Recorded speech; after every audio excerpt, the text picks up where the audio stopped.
হইল আশুগঞ্জ চর সোনারামপুর চর নামে পরিচিত।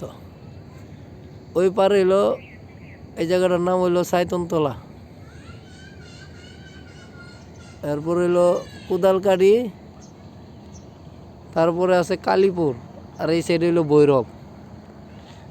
আর এই যে এখান থেকে দেখা যায় ভৈরব ব্রিজ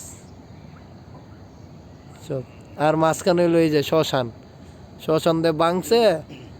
আর এই পর্যন্ত আর 2-3 বছর যাবত আর কোনো খোঁজখবর নাই।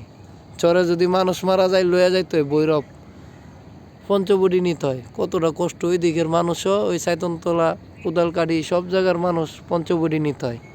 যদি এই শ্মশানটা ঠিক হয় তাহলে সব মানুষগুলো এদিকে সুবিধা পাইব। এত দূরত্ব নিয়ে কোনো কিছুই সুবিধা হয় না, অনেক কষ্টকর।